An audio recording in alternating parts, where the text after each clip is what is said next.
Si ignoras lo que ocurrió antes de que nacieras, siempre serás un niño. Cicerón. Una hora con la historia, un nuevo enfoque del pasado deshaciendo mitos, con Pío Moa. Pues una semana más en Informa Radio, una hora con la historia, una hora con don Pío Moa. Don Pío, ¿cómo está? Bienvenido. Hola, por aquí andamos. Estamos ante una situación muy importante ante estas elecciones y habrá que hablar un poco de ellas, o puede ser unas elecciones históricas. Sí, pues a mí me gustaría quizás comenzar con ese asunto, también con sus reflexiones en el blog Más España, Más Democracia, www.piomoa.es. Pues efectivamente, una situación compleja, ¿no? Sí. Bueno, precisamente para clarificarla, escribí ya una carta abierta al doctor Sánchez, y he escrito otra también, una primera al señor Feijóo, que voy a leer porque creo que tiene mucha importancia lo que este hombre está haciendo, ¿no? Dice: señor Feijóo, usted ha hecho recientemente declaraciones que no deben pasar inadvertidas, porque atañen a los problemas de verdadero fondo que encara la sociedad española. Ha dicho usted: en Galicia nunca he hablado en público en castellano. Bueno, esta declaración tiene un claro sentido antidemocrático, anticonstitucional y separatista, porque el castellano no solo es conocido de todos los gallegos, es también la lengua materna de la mitad o más de ellos, por lo menos de la mitad, a quienes usted desprecia y margina con sus palabras. Y es también el idioma común de toda España. El castellano, por ser común a todos, debe llamarse español porque, aunque hay otras lenguas también españolas, pero son solo regionales. Sin ser la lengua regional despreciable, ni mucho menos, al español común han contribuido, como usted sabe, los mejores escritores y pensadores gallegos, teniendo la cultura gallega en el español común mucho más alcance que la expresada en la lengua regional, como por lo demás ocurre en las demás comunidades con lenguas particulares. Con su declaración, usted se suma, sin decirlo, a los separatistas que llaman única lengua propia a la regional, en contra de la común, como si ésta fuese extranjera. El asunto tiene máxima relevancia porque los que aspiran a disgregar España usan las lenguas particulares, incluso inventando otras nuevas, para atacar el idioma cultural y popularmente mayoritario, que es el más propio y el que nos une a todos los españoles también políticamente. Así, el jefe de su partido en Andalucía, Bonilla, ha dicho que lo único que le importa son los andaluces y fomenta como nunca el culto a Blas Infante, un orate proislámico y radicalmente antiespañol, promotor de un supuesto idioma andalú, que Bonilla también promueve ahora. Esa política, y usted lo sabe bien, es la diseñada por los separatistas catalanes y vascos para inventar agravios, sembrar el odio al español y a la propia idea de España e ir avanzando hacia la secesión. Y en Galicia, usted y su partido han seguido la misma pauta. Ha declarado usted también que Galicia es una nación sin Estado, es decir, una nación frustrada, lo cual no es una simple ocurrencia pintoresca. Además de una completa falsedad histórica, encierra un programa a largo plazo, es decir, la obtención de ese Estado aparte para ser plenamente nación. Porque una nación sin Estado no es una nación, propiamente. Su concepción política es en el fondo la misma que la de Pujol en Cataluña, o en Vascongadas la del PNV, hacia el cual usted ha expresado públicamente afinidad. Sobre esto no caben equívocos ni disimulos. Así se ha creado un ambiente de odio a la lengua y a la idea de España en sectores de población manipulados obsesivamente, y ya se ha logrado la semidisolución del Estado en esas regiones, la promoción de los proterroristas y un golpismo abierto o mal disfrazado. Este ataque corrosivo por abajo al idioma que nos une lo ha completado usted con otro por arriba, es decir, acaba de expresarlo en Barcelona. Dice, el problema catalán no es un problema del catalán o del castellano, el problema del catalán, igual que el problema del gallego, es el inglés. Entonces, cuando profundicemos en eso, bueno, de nuevo, un programa a largo plazo. No solo la lengua regional debe desplazar a la nacional, sino que ésta debe ser desplazada a su vez por el inglés, progresivamente. El inglés, lengua, está así extranjera y que debe estudiarse como tal, y no en igualdad o superioridad de condiciones. En esta labor, usted y su partido están empeñados desde tiempo atrás, con la misma obstinación con que pretenden extranjerizar el español en grandes partes de España. Usted debe ser consciente de la responsabilidad en que incurre, porque ¿qué significa la unidad nacional? Ante todo resulta del esfuerzo y convicción de muchas generaciones que nos dan a todos identidad cultural y continuidad histórica. Nada puede ser más dañino y peligroso que frivolizar sobre ello, pues la alternativa sería la disgregación de España en pequeños estaditos manejables por potencias externas y hostiles entre ellos. Y la unidad nacional es también la base misma de la democracia y de la libertad de todos, como demuestra el hecho de que los separatismos tengan que atacar los derechos de las personas en alianza con el PSOE y en alianza con ustedes, como vamos viendo. Y lo hacen mediante leyes lingüísticas abusivas o con leyes de género que destruyen la igualdad ante la ley, fomentan la desconfianza y aversión entre los sexos, discriminan y culpabilizan al varón por el hecho de serlo y resultan en una mayor violencia doméstica extendida a niños y ancianos, como demuestran las estadísticas, por otra parte. Por no hablar de las leyes de memoria histórica, que llaman democrática para más injuria, pues tratan de imponer a todos las creencias de algunos partidos al modo de los regímenes comunistas de Corea del Norte o de Cuba. Todas estas leyes contra la integridad de España y de la democracia las comparten ustedes con separatistas, socialistas y comunistas, y usted las ha aplicado con fervor en Galicia.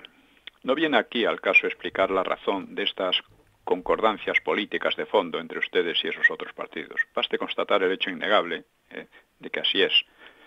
Y este es mucho más importante que las pequeñas trifulcas por el poder con que se distrae la atención de muchos y se les engaña. Estas políticas,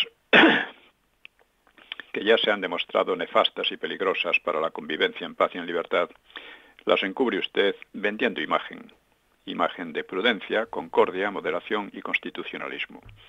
Pero no se trata de imagen para captar el voto de los crédulos o desinformados, sino de contenidos ideológicos y programáticos. Y los de usted ni son prudentes, ni moderados, ni alimentan la concordia, ni siquiera son constitucionales.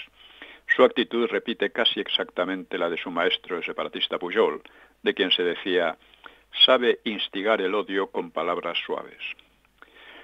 Estamos ante unas elecciones trascendentales y con esta carta no voy a pretender que usted y su partido rectifiquen, porque sus ideas y prácticas están asentadas de muy atrás.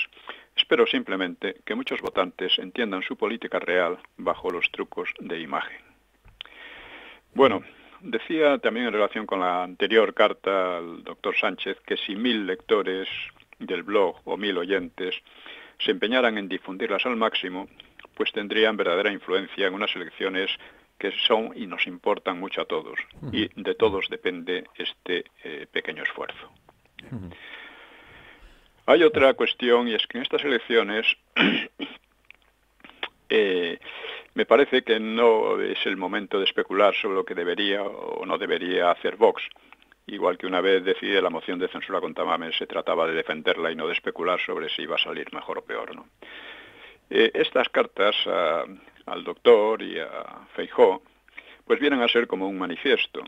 Tratan de resumir las cuestiones de fondo que están en juego, que son la unidad de España y la democracia. Eso por encima de los asuntos particulares y más o menos importantes, porque importa que el mayor número de personas tengan ideas claras al respecto. La experiencia de Andalucía con Vox pues no debería repetirse, porque de lo que se trata es de que cuanta más gente esté de acuerdo o no con Vox, difunde insistentemente documentos como estas cartas, observen las reacciones positivas o negativas, etcétera, pues inciten a otros a difundirlas, pues esto es una verdadera labor y la que hay que hacer ahora. Hay una... Vox tiene ahora las mejores bazas, porque digamos que tanto el PP como el PSOE pues ya van desenmascaradamente en contra de España, en contra de la unidad, en contra de la democracia, ¿no? Tiene las mejores bazas, todo será como sepa jugarlas. Y yo creo que en principio estas bazas pueden darles incluso la victoria, convertir a Vox en el partido determinante de la política española en lo sucesivo. Dentro de esto también, en esta feria del libro he visto como el libro de usted, la historia criminal del PSOE, pues se ha difundido bastante bien. Esto es algo muy importante porque gran parte de los problemas que tenemos en España, los problemas políticos, nacen de que la gente ignora por completo la historia del PSOE.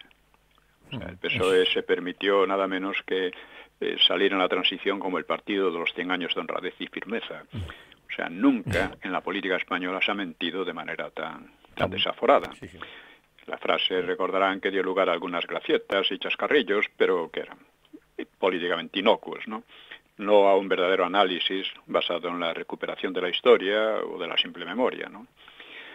Y esto pudo funcionar así porque la propaganda franquista se centraba en el anticomunismo, con lo que también se olvidaba el papel fundamental del PSOE en la destrucción de la República, la preparación de la guerra y la guerra misma. Esto es en parte comprensible porque durante el franquismo el PSOE dejó de ser oposición reseñable, ¿no? La oposición correspondió al Partido Comunista, pero aún así dejó al PSOE un enorme margen de acción. Así de modo el PSOE pudo presentarse como una izquierda de imagen, como siempre están en eso, ¿no? Una imagen moderada, europea, etcétera, cuando su función principal fue romper la continuidad histórica y destruir la herencia del régimen del franquismo que había salvado a España de la sovietización y la desgregación. Una herencia que incluye de modo fundamental la democracia, además de la monarquía, la reconciliación, la prosperidad y otras cosas. Por ello, ya digo, el mayor enemigo histórico de la democracia en España ha sido y sigue siendo el PSOE, en concomitancia actualmente con el PP. Bueno, pues hay una... como digo, todo esto es parte de un conjunto de cuestiones fundamentales que deben ser conocidas mejor que no solo de las cuestiones en fin, de las peleillas y cuestiones menores que constantemente están surgiendo en la propaganda, ¿no?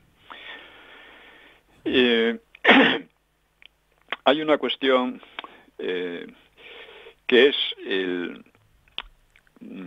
lo que está en la raíz de todos estos problemas es el antifranquismo. O sea, si recuerdan la carta abierta al doctor, que animo a nuestros oyentes a difundir al máximo, pues al doctor Sánchez, pues comienza por la cuestión del antifranquismo, porque para la izquierda y los separatistas es la cuestión clave, pues ellos fueron derrotados en la guerra civil y todas sus concepciones y medidas políticas actuales se basan o están contaminadas por ese antifranquismo histórico y actual, ¿no? Y ahí radican todos los problemas políticos de España, que se concretan en la corrosión sistemática y progresiva de la unidad nacional, también por el PP, etcétera, etcétera, ¿no? Por eso, la revisión histórica de la guerra y el franquismo tiene importancia tan decisiva para una alternativa al constante socavamiento de la idea de España y las libertades. Estas cosas no acaban de entenderlas la gran mayoría, que se despista por las anécdotas, chanchullos, cotilleos de la política diaria, pero tampoco la entienden la gran mayoría de los analistas, de los supuestos expertos, ¿no? En fin, escribí la carta con la intención de que llegara a los formadores de opinión en las redes sociales y similares, además de a mucha gente, ¿no?, para crear opinión pública ante las elecciones. Es decir, con la intención de que miles de lectores las difundan activa y repetidamente. Claro que habrá que conformarse, bueno, eso lo decía en el blog, de manera un poco, espero que no salga así, pues como con aquella frase de un político ruso. Decía, queríamos lo mejor y nos salió lo de siempre. Pero de lo que se trata es de que las cosas no sigan como siempre, porque estamos llegando a situaciones límites. En otro orden de cosas, he tratado de mi último libro, La Segunda Guerra Mundial y el fin de la era europea. Considero este libro y el anterior, Hegemonía Española y Comienzo de la Era Europea, como los libros más importantes que yo he escrito, porque crean una visión de conjunto que creo que hasta ahora nadie ha expuesto, ¿no? Pero me escribía en relación con el libro de la Segunda Guerra Mundial. Un amigo me decía que mi visión de esa guerra quedaba desmentida por un libro de un autor, Sean McMeekin, que se titula La Guerra de Stalin. La verdad es que no conozco el libro, pero leo una reseña buena y favorable de él por Fernando Paz en Razón Española. Y la verdad es que me suena más el libro de McMeekin, pues más a propaganda que a historiografía. McMeekin cree que una alianza franco-británica, polaco-soviética, seguramente habría disuadido a Hitler de sus ofensivas. Bueno, esto sin duda fue así, habría sido así.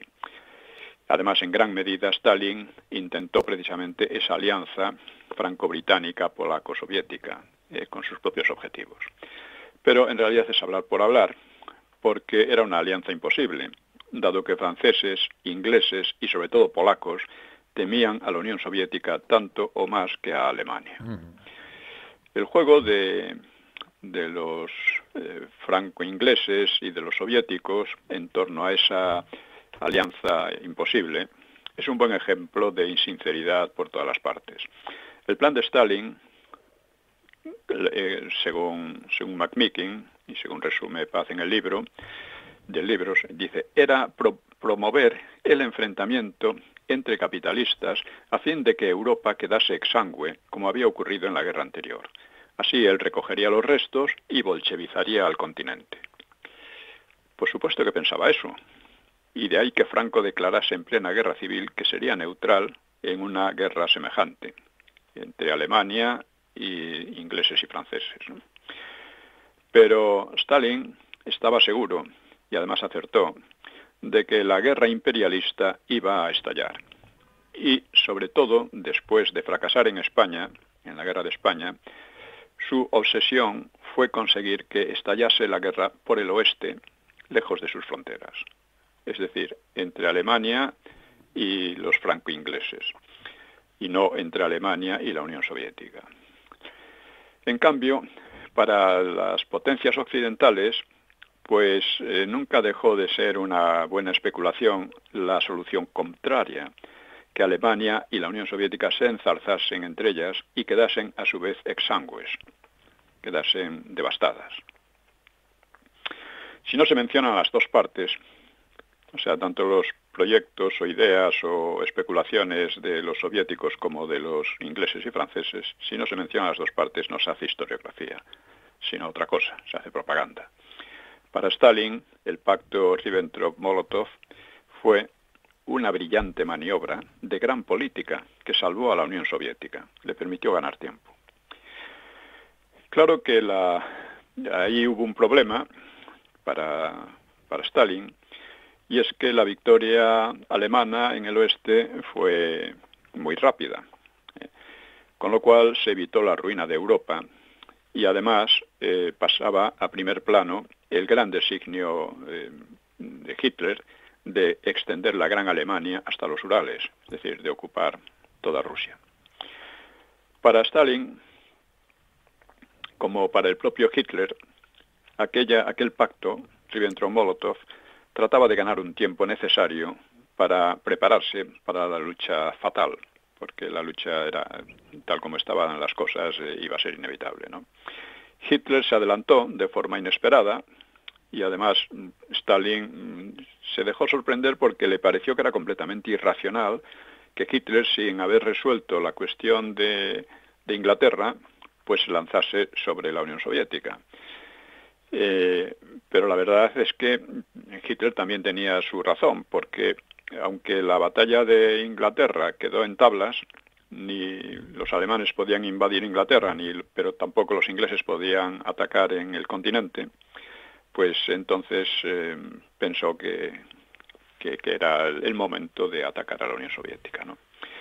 Bueno, pues ese ataque por unos meses pareció que iban a repetirse en el este, en Rusia, las campañas del oeste, o sea, la rapidez y victoria pronta, ¿no? Pero McMeekin presenta las cosas de otra manera. Dice que el ataque alemán permitió a Stalin victimizarse, lo que le granjeó las simpatías del capitalismo occidental, el cual, el capitalismo, pues se volcó de inmediato en auxilio de la Unión Soviética. Dice, hombre, vamos a ver, las alianzas internacionales seguían por intereses, no por simpatías. Y el interés de los anglosajones en la alianza con los soviéticos consistía en que ninguno de ellos, por separado, se sentía capaz de derrotar a Alemania. Por lo tanto, tenían que ir juntos. La leyenda de la ingenuidad y generosidad useñas traicionadas, pues se ha difundido mucho en historias propagandísticas, pero España tiene una buena experiencia de esas ingenuidades y generosidades, ¿no? En Cuba, en fin, en Filipinas y en otras muchas situaciones. Es lógico, aunque no necesariamente fiable, pues es lógico que la historiografía anglosajona resalte de manera excesiva el importe de la ayuda material recibida por la Unión Soviética. Pero la ayuda fue mutua.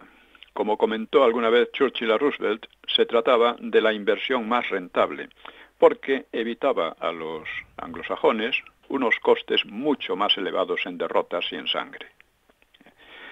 Así que voy a resumir brevemente en 3 puntos la cuestión militar, porque el libro tiene 3 partes: la análisis militar, análisis político de las grandes políticas de unos y otros, y el análisis de fondo ideológico, porque fue una lucha no solo entre potencias, sino también entre grandes ideologías, que eran concepciones del ser humano y del mundo, ¿no? Estas, más allá de las circunstancias cambiantes de toda guerra, y de las intervenciones personales y de los recelos mutuos que eran tan fuertes entre los propios aliados, pues según expongo en la Segunda Guerra Mundial, el fin de la era europea, pues lo señalaré, como digo, 3 puntos. Primero, con muy poca ayuda, los soviéticos fueron capaces de vencer y llevar casi al colapso a la Wehrmacht, al ejército alemán, ya en diciembre de 1941. O sea, la ayuda exterior en aquellos momentos fue insignificante. Segundo, en conjunto, el poder alemán dedicó el grueso absoluto de sus esfuerzos al frente oriental, entre el 70 y el 80%, ¿no?, del esfuerzo, ¿no?, con lo cual libró de un peso enorme al frente occidental, al frente con los anglosajones. Y tercero, la mayor operación emprendida por los anglosajones fue la Overlord, o sea, el desembarco en Francia, y tuvo comparativamente muy poca importancia si se la compara con la operación Bagration soviética, que vamos, quebró prácticamente la columna vertebral del ejército alemán al destruir todo el grupo de ejércitos centro. Bueno, como digo, tuvo una importancia mucho mayor, a pesar de la inmensa propaganda en historias, relatos, cine, etcétera, que se ha dedicado al desembarco en Normandía.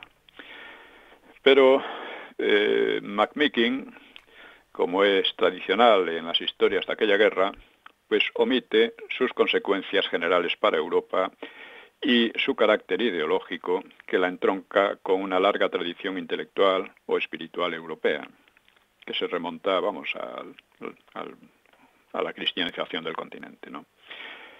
Y yo precisamente considero que este es el verdadero análisis en profundidad de una guerra que culminó un largo periodo de historia europea y propiamente mundial.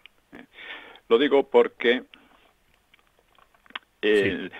hay, como digo, mi contribución principal historiográfica, creo, de todo lo que he escrito hasta ahora, es definir una era que dura 4 siglos y medio, en la cual Europa, empezando por España, se convierte en el motor y el eje de toda la evolución humana, hasta los descubrimientos españoles en el siglo XV-XVI, las exploraciones, las conquistas, en fin, todo aquello.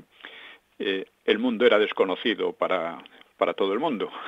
Es decir, cada cultura estaba en su lugar, desconocía a las que estaban a 3.000 kilómetros a lo mejor, y así sucesivamente.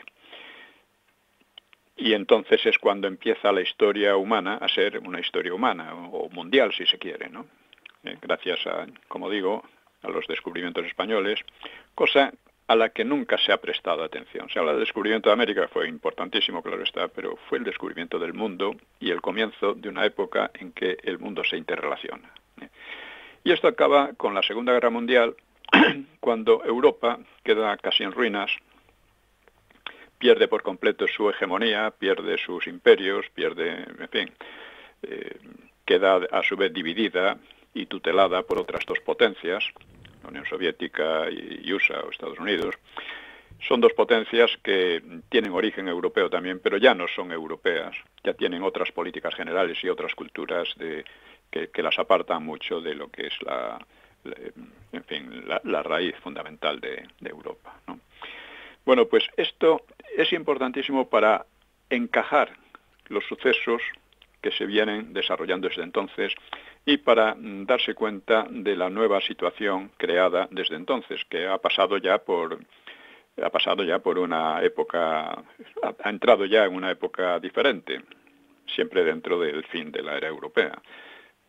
La primera fue la Guerra Fría entre USA y la Unión Soviética, terminada con la implosión de la Unión Soviética, y ahora empieza otra en la cual se están, en relación con la guerra de Ucrania, hay un aspecto al que no se da suficiente importancia a menudo, y es la formación de dos grandes bloques.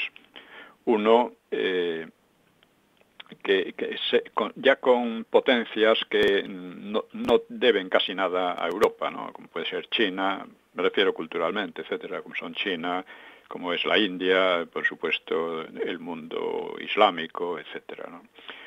Y estos bloques opuestos al bloque que llaman occidental, pero que no es del todo occidental, porque España y el mundo hispánico, por ejemplo, es una parte muy particular de Occidente. Es un tercer Occidente que actualmente tiene poca relevancia, muy poca, pero puede llegar a alcanzarla.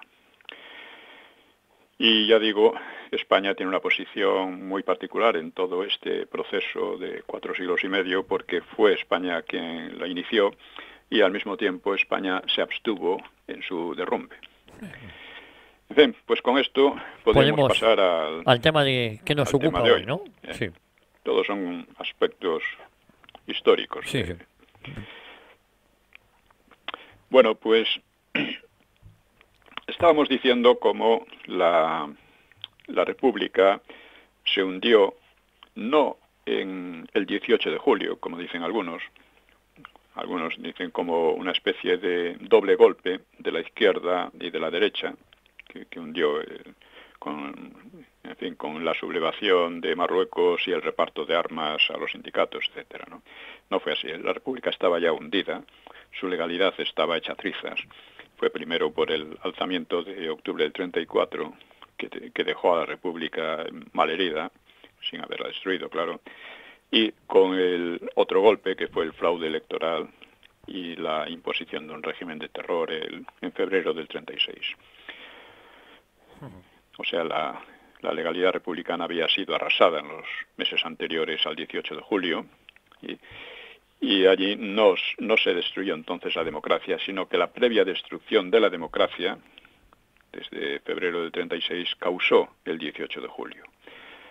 Porque, claro, digamos que la legalidad permite que fuerzas políticas distintas pues se entiendan más o menos y no deriven en una lucha abierta, ¿no?, entre ellas. Pero si se destruye la legalidad, pues ya los intereses de cada uno se vuelven absolutos y es inevitable llegar a la guerra. Así que vamos a analizar un poco cuándo se vino abajo la legalidad. Y como digo, debemos remontarnos a las elecciones del 16 de febrero. La cuestión de aquellas elecciones tiene una relevancia absoluta porque sus efectos políticos moldean en buena medida lo que es el hoy, lo que es la actualidad. El argumento básico de las izquierdas, que es el cimiento además de la ley de memoria histórica y de la que llaman democrática, pues pretende que hubo unos comicios democráticos que ganó el Frente Popular, lo cual legitimaría a este y deslegitimaría a los que se rebelaron contra él. Es decir, el Frente Popular sería la República y no los destructores de la República. Pero bueno, los comicios no fueron tan normales.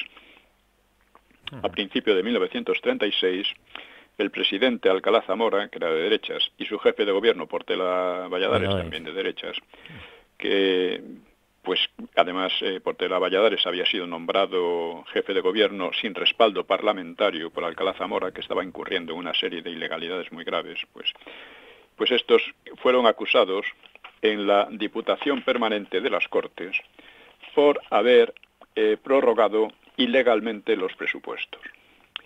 Y para eludir el peligro de ser condenados en las Cortes, pues las disolvieron.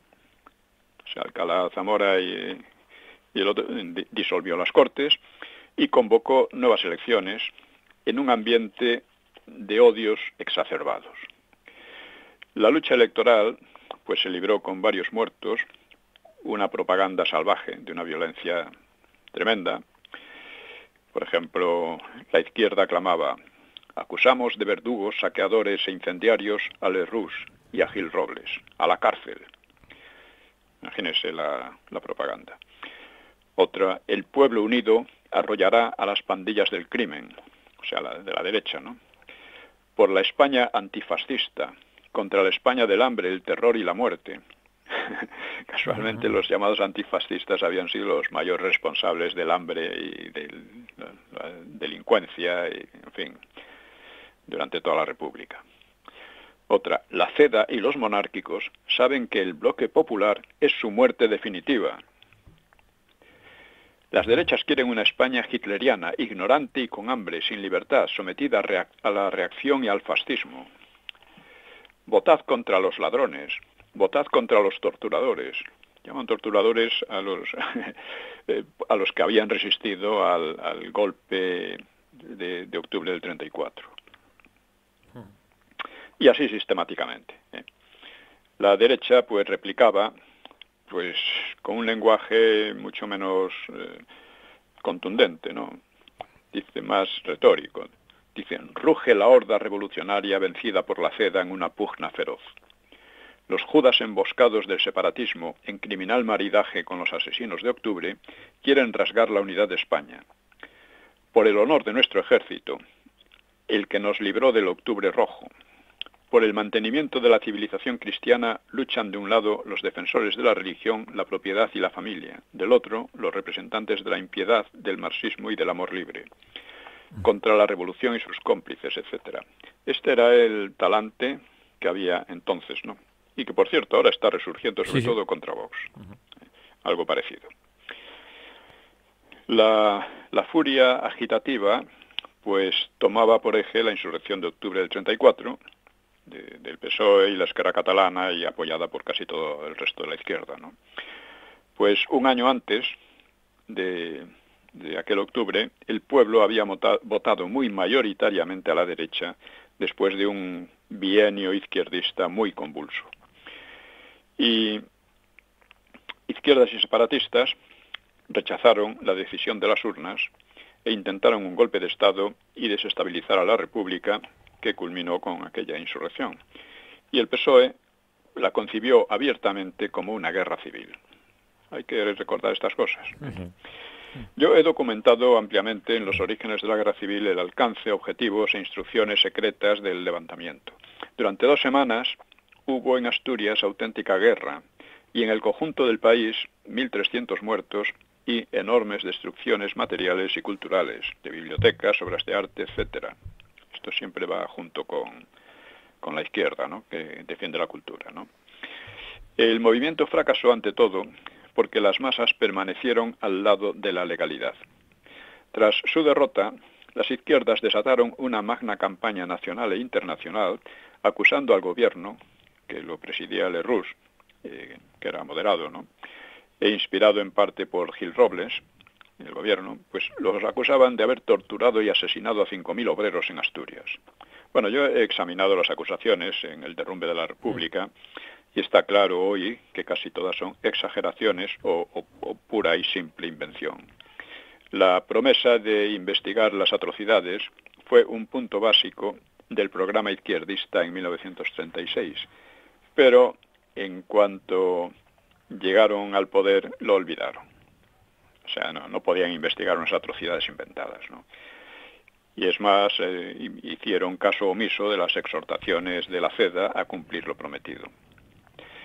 En todo caso, las acusaciones tuvieron repercusión histórica porque levantaron entre izquierdas y derechas unos rencores y odios implacables, que ya antes existían, pero no tan crispados. Así que Asturias fue el eje de las agitaciones electorales. Gerald Brennan definió la insurrección de octubre, como la primera batalla de la guerra civil. Y eso fue exactamente porque las izquierdas no cambiaron en lo esencial sus posiciones políticas. Durante la campaña electoral de 1936, Largo Caballero, el que llamaban el Lenin español, y era el líder más fuerte de la izquierda, pues llamó a la clase obrera, como él decía, a adueñarse del poder político, convencida de que la democracia es incompatible con el socialismo. Eso en la campaña electoral. Y además no admitía una posible derrota electoral. Dice, si triunfan las derechas, tendremos que ir forzosamente a la guerra civil declarada. Llevamos dentro del corazón y del cerebro el propósito de hacerlo. Es que, claro, un problema que tienen toda esta gente, estos charlatanes, que intentan, pues, en fin, ocultar mis libros o dejarlos o sea, incluso mi muerte civil, como ellos lo llaman, ¿no? Pues es que yo cito, me baso en la propaganda de ellos, en lo que ellos mismos decían. Y Largo Caballero decía estas cosas. Y resulta que Azaña, que pasa, según estos charlatanes, por ser moderado, pues tampoco aceptaba una derrota. Dice, si se vuelve a someter al país a una tutela aún más degradante que la monárquica, habrá que pensar en organizar de otro modo la democracia. Es decir, organizarla de tal manera que ellos se mantuvieran ya permanentemente en el poder, que es precisamente lo que había intentado cuando perdió las elecciones de noviembre del 33. Gil Robles, pues desconfiaba del gobierno de Portela, que era el organizador de los comicios, ¿no? Y advertía contra la inhibición de la autoridad ante las violencias, porque las elecciones fueron acompañadas de violencias por todas partes. Dijo Gil Robles, quien desata vientos de arbitrariedad recoge tempestades de sangre. Y Calvo Sotelo, a su vez, decía, desgraciadamente, una grandísima parte del pueblo español piensa en la fuerza para implantar el imperio de la barbarie. Para que la sociedad realice una defensa eficaz, necesita también apelar a la fuerza. Los llamamientos de algunos partidos a la calma cayeron en el vacío y los grupos más moderados también fueron los que recibieron menos votos. Si aquella campaña tuvo muy poco de normal, bueno, digamos, pues, que es lo que yo he sostenido ya desde siempre, ¿no? Pues el recuento de los votos la empeoró. Ante los primeros datos favorables al Frente Popular, pues unas masas enardecidas de izquierda salieron a la calle, atacaron sedes de la derecha, exigieron liberar a los presos de octubre del 34 y reponer a los ediles suspendidos por rebelión, que fueron muchos. Según el consternado Gil Robles, los gobernadores civiles manifestaban su parcialidad en muchas provincias y toleraban los desmanes y coacciones de las turbas cuando no colaboraban descaradamente con ellas. Franco advirtió al general Pozas, jefe de la Guardia Civil, se están sacando de las elecciones unas consecuencias revolucionarias que no estaban implícitas en los resultados. Pozas, en cambio, calificó los disturbios como alegría republicana. Franco y Gil Robles pedían el estado de guerra para asegurar la normalidad, por lo que las izquierdas les han acusado de propiciar un golpe de Estado, que es una acusación falsa. En realidad, las elecciones mismas en tales condiciones podían calificarse a su vez de golpe de Estado. Portela pidió a Alcalá Zamora autorización para imponer los estados de alarma y de guerra. Declaró solo el de alarma, que continuaría en los meses siguientes hasta la guerra civil, hasta el 18 de julio. Esto importa decirlo porque esto lo he analizado desde mucho antes que el examen de las elecciones por Villa García y otro historiador, Sí. no recuerdo el nombre, que mostraron con las papeletas, por así decir, que se habían falsificado las elecciones. Pero aunque no se hubieran falsificado, eran unas elecciones inaceptables en democracia, por todo lo que venimos diciendo. Es más, que fueron unas elecciones ilegales, lo resume el propio Azaña de manera implícita. Escribe a un amigo suyo. Dice, los gobernadores de Portela habían huido casi todos. Nadie mandaba en ninguna parte y empezaron los motines. Esas fueron las elecciones. Y Alcalá Zamora, en sus memorias, que fueron robadas por el Frente Popular y se recuperaron hace unos años, pues señalaba el día 24. Manuel Becerra, conocedor como último ministro de Justicia y Trabajo de los datos que debían escrutarse, calculó un 50% menos las actas cuya adjudicación se ha variado bajo la acción combinada del miedo y la crisis. Ante los asaltos a alcaldías, disturbios e incendios en las cárceles, Portela, pues presa de pánico, entregó el poder al Frente Popular y el día 19 pues dimitió. Esta era una conducta ilegal, porque faltaba una segunda vuelta electoral que él tenía que haberla presidido y que no podían presidir los supuestos vencedores de la primera vuelta. O sea, esto es otro aspecto de la ilegalidad de todo aquello, ¿no? Por lo demás, las votaciones reales no fueron publicadas, lo que vuelve a descalificar aquellas elecciones como democráticas. Por esta razón, los historiadores han hecho estimaciones muy variadas, discrepando hasta en 1 millón de votos. El Frente Popular habría obtenido 3,8 millones, según Hugh Thomas, 4,8 según Rama y Beccarid, 4,6 según Toussey. Las derechas, 4 millones, según Jackson, Brennan, Beccarid y Rama, o 4,5 según Toussey. Las cifras de Toussey parecen las más rigurosas y vienen a igualar prácticamente los votos de izquierda y derecha, pero no pondera los fraudes, claro. Aquella jornada fue solamente el comienzo de un proceso electoral que no terminó hasta casi 2 meses después. El 20 de febrero, Azaña pues habló en plan moderado. Dijo, el gobierno se dirige con palabras de paz. No conocemos más enemigos que los enemigos de la República y de España. La República la que habían destrozado, ¿no? Unámonos todos bajo esa bandera en la que caben republicanos y no republicanos. La derecha quedó deprimida y asustada y ante esta declaración pues respiró. Gil Robles prometió una oposición serena, razonada y firme, sin obstrucciones estériles. Azaña mismo se jactaba con ironía en sus cartas a Rivas Cherif de haberse convertido en ídolo de las derechas y disfrutaba con el pánico al pánico de las derechas. Dice, tienen un miedo horrible. A Gil Robles la pasionaria le ha cubierto de insultos. No sabe dónde meterse del miedo que tiene. Explica, y como digo, a su cuñado Rivas Cherif. Y él mismo señala que en las reuniones con Alcalá Zamora le soltaba atrocidades y multiplicaba los desplantes a personajes, como el presidente del Tribunal Supremo o el general Batet, que había vencido la insurrección de 1934 en Barcelona. Y además la ilusión conciliadora pues pronto se disipó. El 1 de marzo declaraba que el programa del Frente Popular, cito, se realizará para que la República no salga nunca más de nuestras manos.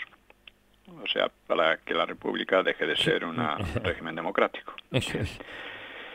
Que es lo que realmente querían.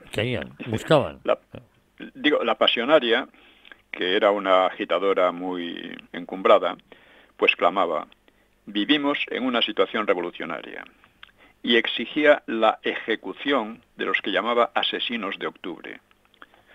O sea, quienes habían asaltado la República en octubre del 34 eran amnistiados y, en cambio, los que habían defendido la legalidad eran perseguidos y amenazados de muerte. Como le pasó a Ochoa. Bueno, pues tras la segunda vuelta, que fue también llena de ilegalidades, pues el curso electoral continuó.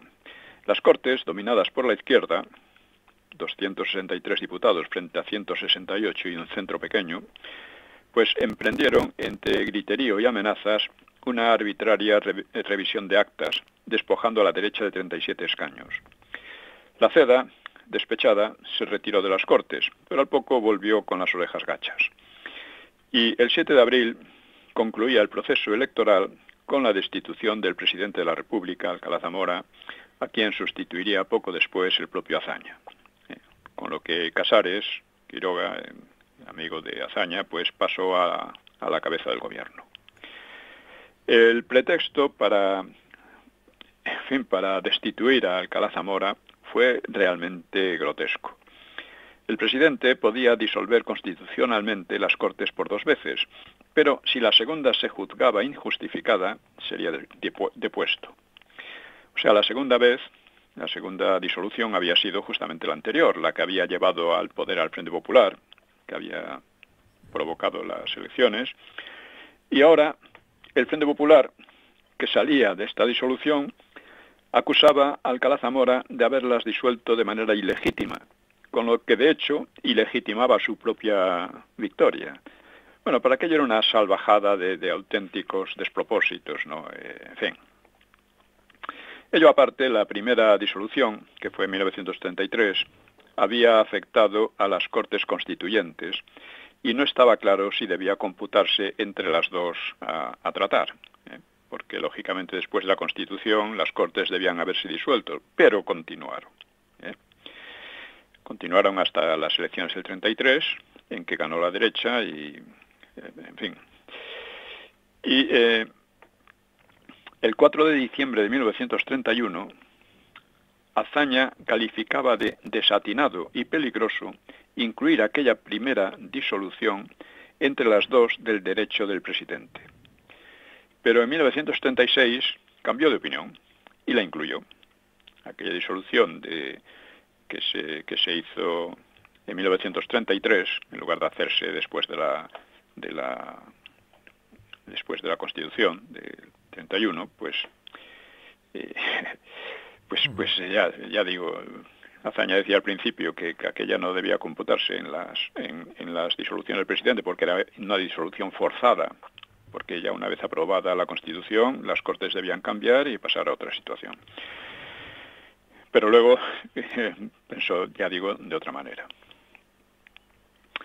Este conflicto legal tenía que dirimirlo el Tribunal de Garantías Constitucionales, pero las Cortes se convirtieron en juez y parte y, sin más, pues destituyeron a Alcalá Zamora.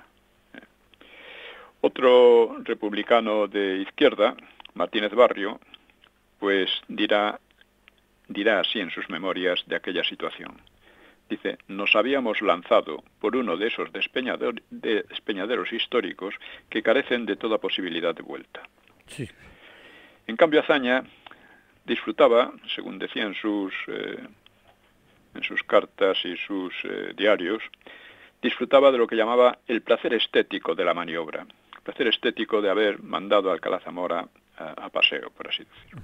Nos quedan 5 minutos, don Pío. ¿Cuánto? 5 minutos. Bien, pues vamos a aprovecharlos. Es decir, Azaña estaba alcanzando el límite de su frivolidad, porque llamar placer estético a una destitución del presidente de la República, hecha la destitución en nombre de hecha de una manera que deslegitimaba a su vez al Frente Popular, pues es increíble, pero a él le parecía muy bien. Y había cierta estética en que Alcalá Zamora, que había promovido unas elecciones innecesarias, pues que fuera destituida destituido por sus beneficiarios, coronando así un rosario de ilegalidades. Es lo que otras veces se llama justicia poética. O sea, Alcalá Zamora no tenía por qué haber convocado aquellas elecciones, porque a la CEDA, vamos, él primero excluyó a la CEDA del gobierno de manera ilegal y después tuvo que convocar elecciones, que no tenía por qué. En principio, la CEDA tenía que haber gobernado, sustituyendo a la RUS, Claro. como principal partido del gobierno. Y en lugar de eso, pues ya digo, fue expulsado literalmente por Alcalá Zamora, que se encontró con una situación que él mismo había creado de completa inestabilidad. Trató de salir de ello con estas elecciones y el resultado de estas elecciones fue que sus beneficiarios pues lo echaron casi a patadas, ¿no? Así Porque es. fue una cosa vergonzosa, ¿no? Bueno, calificar de democrático y normal aquel proceso electoral solo puede hacerse desde un criterio, desde luego, de ninguna manera democrático. Los hechos permiten afirmar que el día que se hundió la República fue exactamente el 16 de febrero de 1936, comienzo de un proceso que duró 2 meses, hasta abril, y con la destitución de Alcalá Zamora. Y precisamente hay que recordar que la legalidad de la República fue impuesta por las izquierdas en 1931, su constitución, sin consenso ni refrendo popular. Luego fue arrollada por aquellas mismas izquierdas en unas elecciones tumultuosas y antidemocráticas, eso después de haberse sublevado contra ella en el 34. Estas elecciones iniciaron un proceso revolucionario que desembocaría en la guerra civil, o más propiamente en la reanudación de la guerra civil después de la intentona izquierdista de octubre del 34. Bien, quiero decir que esto, las citas, he citado que están resumidas de mi libro El derrumbe de la República y la guerra civil, en la tercera parte, y proceden de la prensa, las actas de las sesiones, de las cortes de la época, los diarios de hazaña y las memorias mencionadas. También es interesante ver los documentos de la Primavera Trágica de Ricardo de la Cierva. No existen versiones contrarias medianamente bien documentadas, simplemente pretenden que fueron elecciones democráticas, lo cual revela lo que entienden por democracia esta gente, estos charlatanes, me refiero a los historiadores, claro, y a los políticos. Y del peligro que tenemos con ellos en el poder, en el gobierno. Así es. Como digo también, cuando yo señalé que mucho antes que de Villagarcía y de este otro, no me acuerdo ahora el nombre, Sí, que estas los elecciones autores. habían sido fraudulentas, habían sido antidemocráticas, pues se enfadaron porque debieron pensar que yo les quitaba algún mérito. No les quito ningún mérito. El documentar con precisión unos datos, pues eso es un mérito importante, ¿no? Pero el conjunto el enfoque de conjunto de lo que fueron aquellas elecciones es más decisivo todavía. Y yo lo había hecho anteriormente. Entonces, estos dos profesores que terminaron su libro diciendo que no querían polémica, cuando lo que exponían era de lo más polémico que podía haber, porque destrozaba todo o sea, contribuía a destrozar toda la pretensión de la memoria histórica y demás, pues decía que no querían polémica, no lo decían por polemizar. Oiga, pues Claro. usted está mostrando una cobardía moral completa.